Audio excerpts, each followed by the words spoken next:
Super 100 competitive classes में एक बार पुनः हम आपका क्रांतिकारी हार्दिक अभिनंदन करते हैं। आज का क्लास आपके लिए काफ़ी इम्पोर्टेंट होगा। वह मैथ से ही रिलेटेड क्लास होगा, मैथ का ही टॉपिक एक होगा, वह होगा बीजीय व्यंजक के रूप में। अच्छा, बीजीय व्यंजक जब भी मैं बोलता हूं तो ये बात स्पष्ट करना चाहता हूं उसके अंतर्गत कि उसमें जैसे अंक गणित है, अर्थमेटिक उसको अंग्रेजी में कहते हैं, उसमें नंबर सिस्टम की जो मैं बात करी आपसे, और नंबर सिस्टम का ढेर सारा वीडियो भी आपकी सेवा में प्रस्तुत कर चुका हूं।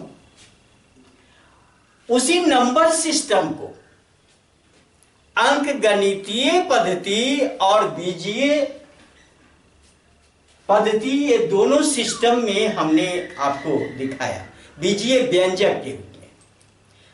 आज मैं थोड़ा सा उस बीजीय व्यंजक को डिटेल स्वरूप लेता हूं। बहुत सारे स्टूडेंट जिनका बेसिक कमजोर है, वो बीजीय व्यंजक को समझते ही नहीं। उनके समझ में यह नहीं होती कि यह बीजीय व्यंजक क्या होता है। और बीजीय व्यंजक जो है अर्थमेटिक को आसान कर दिया, इतना आसान किया कि शायद हम समझ नहीं सकते थे हम लोग कि अगर बीजीय व्यंजक नहीं होता तो सवाल बहुत कठिन हो जाता। आज थोड़ा सा बीजीय व्यंजक को एग्जाम्पल के द्वारा हम समझते हैं। तो टॉपिक लिखते हैं संख्या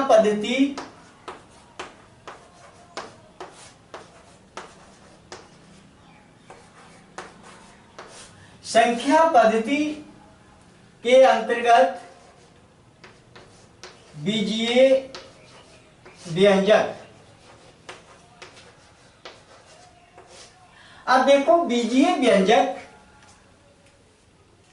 जो हमने यहां पर लिखा, इसमें अज्ञात राशियों का ज्ञान, जो राशियां अज्ञात है, जो हम नहीं जानते। अब इसका इंपॉर्टेंस कहां कहां हो जाता है? इसका इंपॉर्टेंस होता है कि जैसे आप एक चर वाले रैखिक समीकरण, दो चर वाले रैखिक समीकरण, लगातार संख्याओं का योगफल, लगातार तीन संख्याओं का योगफल। अब लगातार तीन संख्याओं का योगफल दिया हुआ, अब इस कौन सी लगातार, ये तो पता हमें नहीं है। अब ये चीज हमें पता नहीं है, लेकिन बीजीय व्यंजक के रूप में उन संख्याओं को लिखना हमारे लिए अगर आसान है तो उन अज्ञात संख्याओं को आसानी से हम ज्ञात कर सकते हैं। आज इसी बीजीय व्यंजक पर ढेर सारी बातों को रखें। अब चलिए मैं बताऊं। अब लगातार प्रकृत संख्या, लगातार पूर्णांक संख्या, लगातार सम संख्या, लगातार विषम संख्या, इसको बीजीय व्यंजक के रूप में लिखना तो जानना होगा ना। अब मैं यहां बताऊं, पहला लिखता हूं लगातार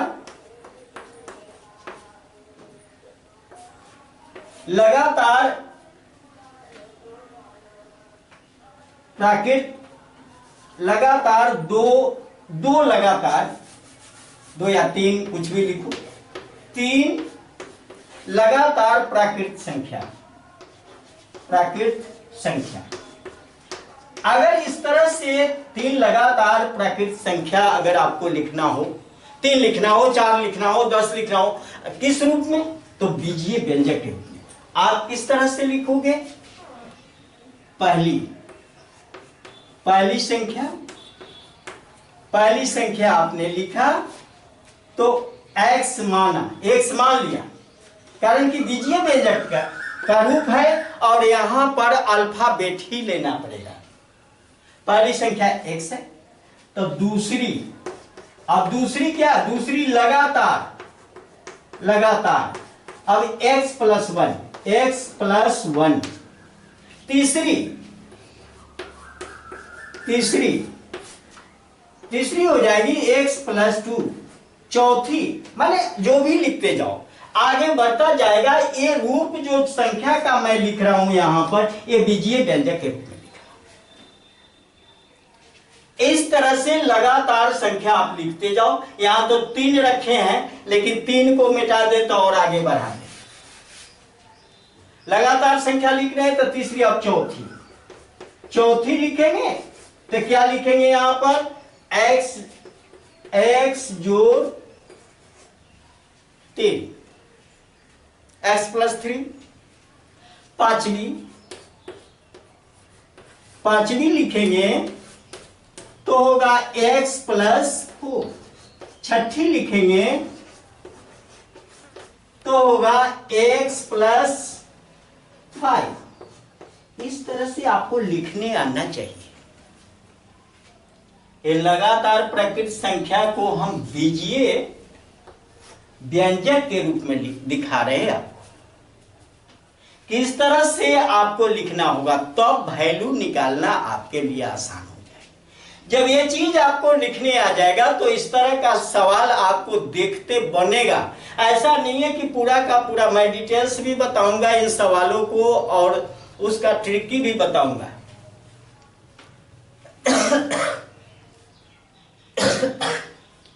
और इस तरह से इन संख्याओं को हम लगातार देखेंगे। 7वीं हो जाएगी x प्लस 6, 8वीं हो जाएगी, माने एक कम। अगर एक को हमने x मान लिया है तो आगे जैसे जैसे बढ़ेंगे, 8वीं, 9वीं बोलेंगे तो x प्लस 8 हो जाएगा। इस तरह से आगे होता रहता है। अब आप लिख सकते हो चाहे जितनी संख्या, कारण कि आपने देखा एक बीपीएससी का पीटी एग्जाम था। उस पीटी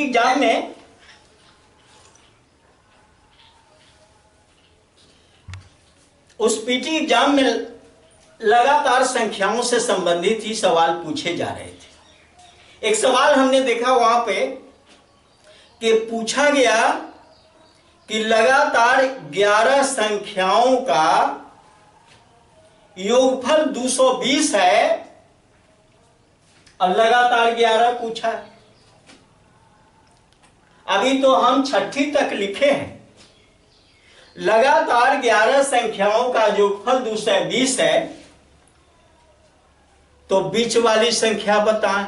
4 ऑप्शन दिया हुआ है, लेकिन बंधु आपको ये संख्या लिखनी आएगी तभी आप बीच वाली या पहली वाली या अंतिम वाली संख्या को जानोगे। लेकिन डीपली भी जानो, और वही स्टूडेंट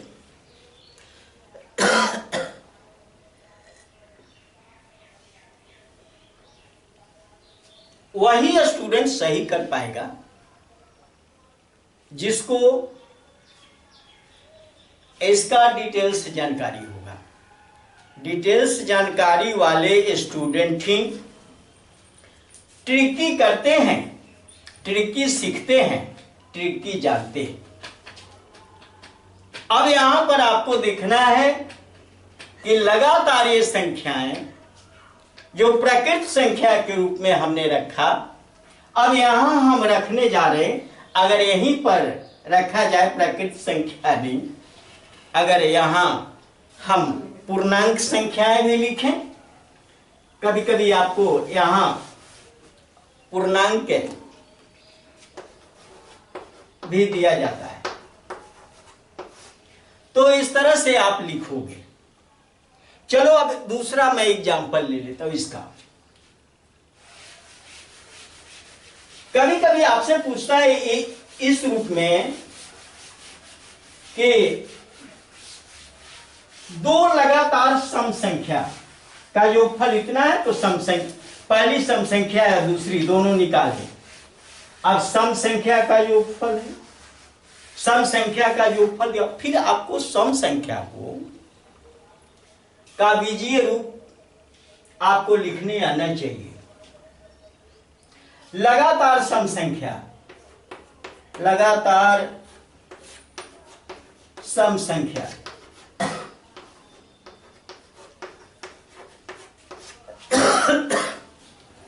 लगातार सम संख्या में आप यहां देख रहे हो, पहली को अगर पहली हम बीजीय रूप में x मान लेते हैं, x माना ऐसा मान लिया, तो दूसरी हो जाएगी, दूसरी सम संख्या क्या होगी x+2। तीसरी क्या हो जाएगी, तीसरी होगी x+6,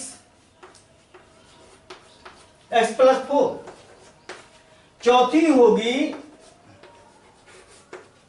x+6। आप कहोगे कि किस तरह से दिया जा रहा है। आप यहां पर जानो कि सम संख्या का जो डिफरेंट होता है, यानी लगातार सम संख्या का जो डिफरेंट होता है वो सिर्फ 2 होता है। अब 2 होता है तो इसका और इसका, ये दोनों आप देखो, यहां दूसरी में से पहली को घटाएंगे तो 2 ही रिजल्ट आएगा। अगर तीसरी में से दूसरी को घटाएंगे तो क्या रिजल्ट आएगा, 2 रिजल्ट आएगा। चौथी में से तीसरी को घटाएंगे तो 2 रिजल्ट आएगा। यानी इसलिए ये लगातार 6 x+8 x+10 इस तरह से लिखा जाएगा, लगातार सम संख्या। और आगे मैं बात करूं विषम संख्या पर, ये लिखने आपको आना चाहिए। इसलिए मैं इसको बता रहा हूं कि ताकि आपको इसके बाद मैं इस पर आधारित सवाल जब स्टार्ट करूंगा तो ये लिखने में आपको दिक्कत ना हो, इसलिए कुछ बेसिक चीज आपको बता दे रहे हैं।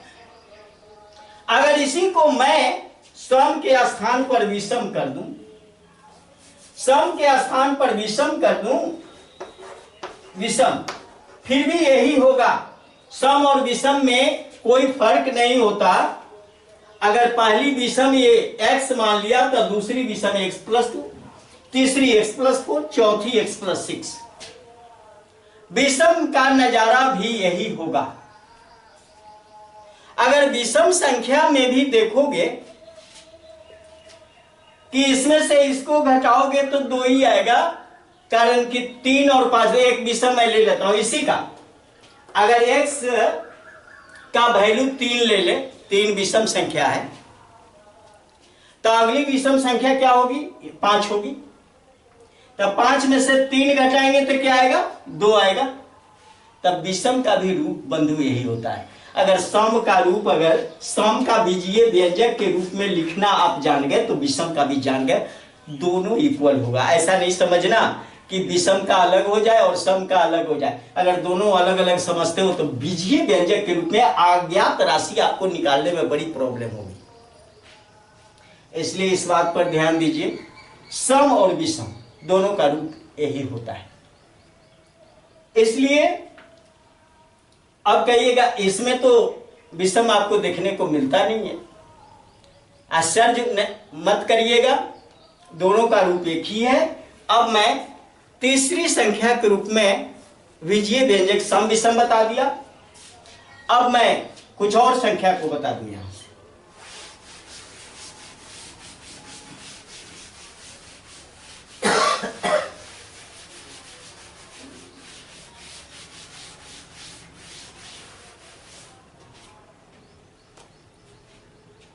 अब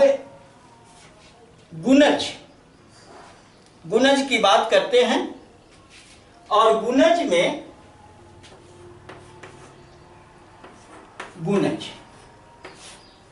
ये गुणज क्या होता है, इसको अंग्रेजी में अगर कहें, अंग्रेजी में कहें तो मल्टीपल्स, मल्टीपल रूप, इसको हिंदी में गुणज कहते। एक और हिंदी ले ले इसको और बता दे, अपवर्त। ये हिंदी बड़ा इंपॉर्टेंट है। कभी कभी कहेगा कि 5 के 3 अपवर्तियों का योगफल इतना है, 6 के 2 अपवर्तियों का योगफल इतना है, तो संख्या बता। उस कंडीशन में आपको ध्यान देना होगा कि ये मल्टीपल्स यानी अपवर्त कहिए या गुणज कहिए। ऐसी कि हिंदी कहिए कि ये दोनों होता है या इसकी अंग्रेजी या होती है। अब इसको हम कैसे लिखेंगे? अगर पहली को अगर x मान लें, बीजीय रूप, इसका बीजीय रूप x मानते हैं, तो दूसरी क्या होगी? लेकिन दूसरी किसकी संख्या तो जानना होगा। अगर 4 का अपवर्त लिखना, 4 का अपवर्त अगर लगातार लिखना है, लगातार 4 का अपवर्त लिखना, तो पहला तो x हो गया ना, दूसरा क्या होगा? ये दूसरी होगी x जोड़ 4, x जोड़ 4, और तीसरी होगी x जोड़ 8, x जोड़ 8, और चौथी होगी x जोड़ 12। यानी कहने का मतलब कि 4 के टेबल जैसे जैसे बढ़ते जाएंगे, x में वही चीज जोड़ते जाना, x में वही चीज जोड़ना है जो 4 का टेबल आगे बढ़ता जाएगा। जैसे हमने यहां पर x पहला मान लिया, यहां दूसरा हो गया x जोड़ 4, तीसरा हो गया x जोड़ 8, और चौथा अगर लिखना चाहोगे चौथी हो जाएगी x जोड़ 12। इस तरह से पांचवी x जोड़ 16, इस तरह से आप लिखते चलिए। अगर ये 3 का लिखना है तो x जोड़ 3, x जोड़ 6, x जोड़ 9, इस तरह से।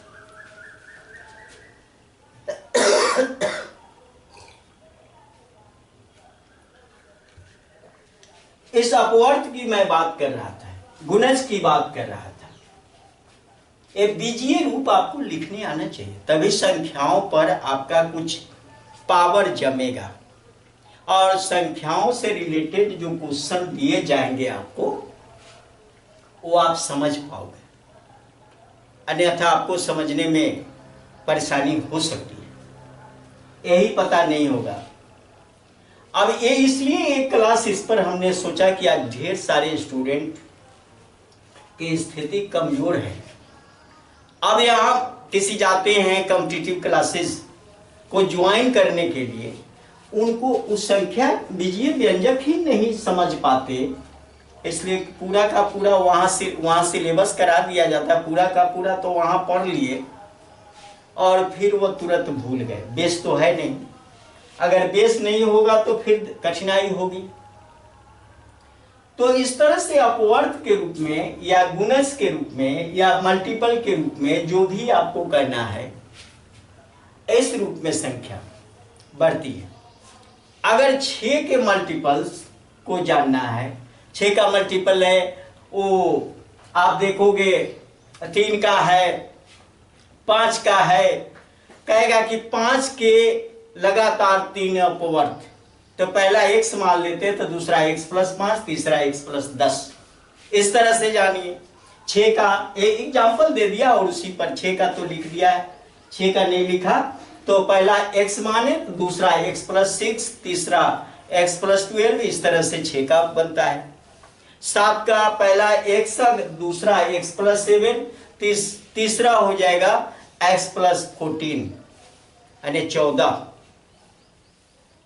और नेक्स्ट आगे तो x प्लस 21, इस तरह से आगे बढ़ता रहेगा। साथ का टेबल जोड़ते चले जाओ, टेबल लिखते चले जाओ x के बाद, आपको उसका अपवर्त का ज्ञान हो जाएगा, मल्टीपल्स का ज्ञान आएगा। ये बीजीय रूप लिखने आपको आ जाए, बीजीय रूप लिखना जरूरी है। कभी कभी पूछता है कि एक संख्या दूसरी से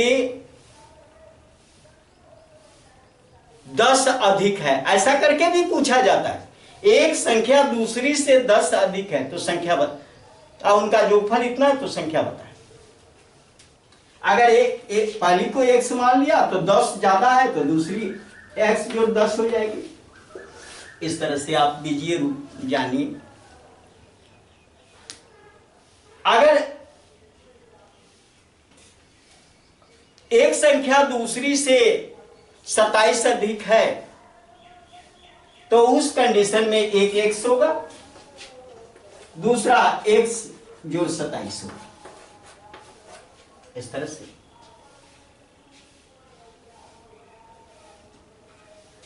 अब ये दूसरी हो जाएगी, ये पहली हो जाएगी।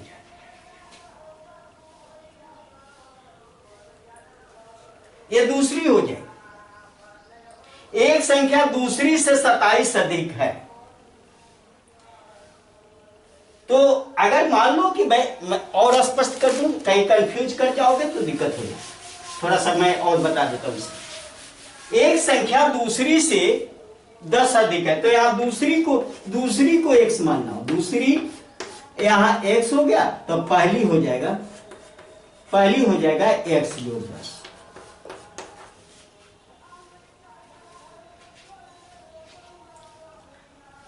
सवाल जो बोलता है उस पर आपको बीजीय व्यंजक लिखने आना चाहिए।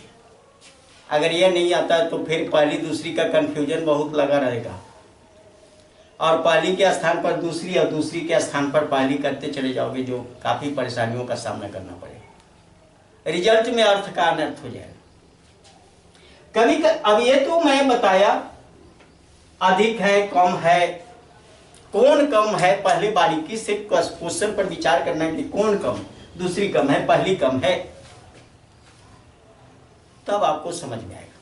मैं थोड़ा सा ये बीजीय रूप में एक और मैं बता दूं, ये लास्ट है, और वो होगा आपका ये गुणज से रिलेटेड नहीं है, थोड़ा अलग है। आप जब आगे की कक्षाओं में जाओगे तो उसमें क्या होता है, उसमें आप देखोगे कि संख्या द्विघी है, 2 अंकों की संख्या, 2 अंकों की संख्या, अब 2 अंकों की संख्या है। अब जो 2 अंकों की संख्या जैसे बोलता है तो यहां 2 बातें आपके दिमाग में होनी चाहिए। एक इकाई का अंक होता है और एक दहाई का अंक होता है। 2 अंकों की संख्या कैसे लिखोगे, जब तक इकाई और दहाई दोनों का अंक जानोगे तब। मान लेते हैं, माना कि इकाई का अंक x, दहाई का अंक बराबर y। अगर ऐसा है तो संख्या क्या हो जाएगी, संख्या होगी 10y जोड़ x, ये संख्या होगी। और ये रूप जो हुआ वो बीजीय व्यंजक के रूप का रूप है। अगर ये संख्या उलटने पर, अगर लिख दिया जाए उलटने पर, अब उलटने पर संख्या क्या हो जाएगी, उलटने पर संख्या इसी को उलट दिया तो संख्या क्या होगी, तो संख्या बराबर 10x जोड़ 10x जोड़ y। ये ऐसा क्यों होता है भाई, ऐसा होता क्यों? मैं एक एग्जांपल अर्थमेटिक से लेता हूं। अगर ये संख्या 42 हम लिखते कैसे? यहां पर ये नंबर जो है सो इकाई है और ये दहाई है, ये दहाई का अंक और ये इकाई का अंक। और ये संख्या बना कैसे? तो दहाई में क्या करते हो कि 10 से गुना कर देते हो और इकाई का में 1 से गुना करते हो, या इकाई का अंक यूं ही जोड़ देते हो। 1 से गुना करना है या ऐसे ही जोड़ देना, दोनों बातें कर होता है। तो ये संख्या बनता है 40 जोड़ 2 बराबर 42। यही बात यहां लिख रहे हैं। अगर ये संख्या उलट देते तो संख्या क्या हो जाती? 24।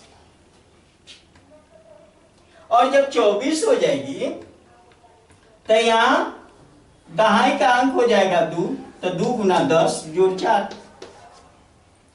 बराबर 20 जोड़ 4 बराबर 24। यही चीज हम यहां पर बीजीय रूप दिखा रहे थे आपको, जो चीज आपको समझना चाहिए, जानना चाहिए। और इस तरह का इकाई का अंक, दहाई का अंक, संख्या उलटने पर क्या होता है, दोनों का अंतर क्या होता है, ये बातें बताई जाएगी। और इस पर आधारित सवाल, ढेर सारा सवाल हम रखेंगे भी, आपको बताएंगे। लेकिन ये लिखने जब तक नहीं आओगे, ये मैं वहां पर बताने के समय यहां लिखूंगा और वो चीज आप समझ नहीं पाओगे तो आपको दिक्कत होगी।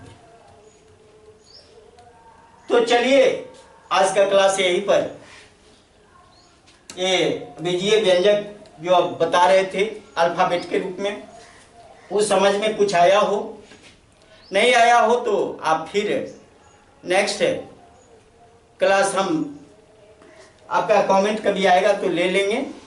लेकिन ज़्यादातर मैं उम्मीद करता हूं कि ये समझ गए हो और इस पर आधारित जो भी क्वेश्चन होगा मैं कराता रहूंगा। एक चर वाले रैखिक समीकरण, 2 चर वाले रैखिक समीकरण, अज्ञात संख्याओं को ज्ञात करना,